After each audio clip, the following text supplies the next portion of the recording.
வணக்கங்க. நம்ம பார்த்தீங்கன்னா, கம்பு, கேழ்வரகு வச்சு இந்த வெயிலுக்கு அருமையான ஒரு கூழு செய்ய போகிறோங்க. இதுக்கு வந்து பார்த்தீங்கன்னா, கம்பு குருணையா செஞ்சு கொடுக்குறோங்க. அது நம்ம எஸ்கே ஃபுட்ஸில் இப்போ கிடைக்குதுங்க. நீங்கள் ஸ்க்ரீனில் தெரிகிற வாட்ஸ்அப் நம்பரில் காண்டாக்ட் பண்ணுங்கள். கம்பை பொறுத்த வரைக்கும் குருணையாக போட்டு தாங்க செய்யணும். ஏன்னா கம்மஞ்சோறுன்னு தான் நம்ம சொல்லுவோம், கம்மங்கூழுன்னு சொல்ல மாட்டோம் வந்து. ஸோ இது வந்து பார்த்திங்கன்னா, பழைய சாதத்தோட தண்ணியும் சூடான கஞ்சியும் ஒரு நாள் கொஞ்சமாக உப்பு சேர்த்து புளிக்க வச்சுடுங்க. ரொம்பலாம் புளிப்பு ஏறாது. இப்போ இது கூட ஒரு 2 கப்பு நான் வந்து கம்பு குருணையை எடுத்துக்கிறேன். அது கூடவே பார்த்திங்கன்னா 1 கப் அளவுக்கு கேழ்வரகு மாவு சேர்த்துக்கிறேங்க. ஏன்னா இது ஓவர் குளிர்ச்சி ஒத்துக்காதவங்களுக்கு இந்த மாதிரி செஞ்சு சாப்பிட்டிங்கன்னா நமக்கு ஒத்துக்குங்க வந்து. இல்லைன்னா வந்து தலைவலி வரும். அந்த அளவுக்கு இப்போ சைனஸ் பிரச்சனைலாம் இருக்குன்னாக்கா நம்ம இந்த கம்மங்கூழை குடிச்சிட்டு போய் படுக்கவே கூடாதுங்க. அவ்வளோ கூலிங்கானது.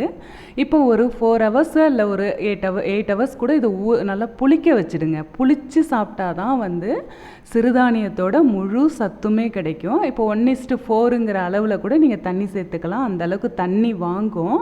நம்ம வந்து ஈரமான கம்பை வந்து இடிச்சிட்டு செய்கிற வந்து கூழும் நம்ம சேனலில் இருக்குங்க. அது எல்லாமே கேழ்வரகு தனியாக செய்கிற கூழும் நம்ம சேனலில் இருக்குது. அதுக்கான லிங்க்கை வந்து டிஸ்கிரிப்ஷன் பாக்ஸில் கொடுக்குறேன், நீங்கள் செக் பண்ணி பாருங்கள். உப்பு நம்ம ஆரம்பத்தில் கொஞ்சம் தான் போட்டிருந்தோம். ஸோ அதனால் எக்ஸ்ட்ரா உப்பு சேர்த்துட்டு இதை கிளறும் போது கைவிடாமல் கிளறிட்டு இருங்க. அப்போ தான் வந்து கட்டி பிடிக்காமல் வரும்.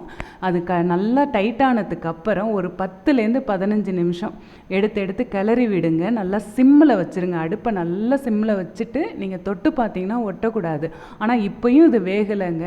இதை வந்து சுத்தமாக வழித்து விட்டுட்டு மூடி போட்டு ஒரு 1/2 hour அப்படியே கையே வைக்காதீங்க. அந்த சூட்லேயே நல்லா புழுங்கி வெந்து வரணுங்க. பார்க்கறதுக்கு தான் பார்த்தீங்கன்னா கம்போ கேழ்வரகோ பவுட்ரு மாதிரி இருக்கும். ஆனால் ரொம்ப நேரம் எடுத்து வேகுங்க. இப்போ அந்த தண்ணியில் போடுறது பார்த்தீங்கன்னா நல்ல கட்டியாக போயிடுங்க. வந்து நீங்கள் 2 நாள் வச்சிருந்து கூட சாப்பிட்லாம். அந்த அளவுக்கு சூப்பராக இருக்கும். இது கூட என்ன வேணாலும் குழம்பு சேர்த்து சாப்பிட்லாம். ரொம்ப அருமையாக இருக்குங்க. இது புளிக்க வச்சு செஞ்ச கூழ். இப்போ இது கூட பார்த்திங்கன்னா புளிக்காத தயிராக சேர்த்து சாப்பிடுங்க. இது அதிகப்படியான அயன், கால்சியம் எல்லாமே நிறைய இருக்குங்க. வயிறு புண்ணு இருக்கிறவங்கலாம் இந்த கூழ் குடித்தாக்கா அவ்வளோ குளிர்ச்சியாக இருக்கும் வயிற்றுக்கு வந்து. இப்போ தயிர் சேர்த்து கரைச்சிட்டு தேவையான அளவு தண்ணி சேர்த்துங்க. ரொம்ப தண்ணியாக குடிக்காதீங்க.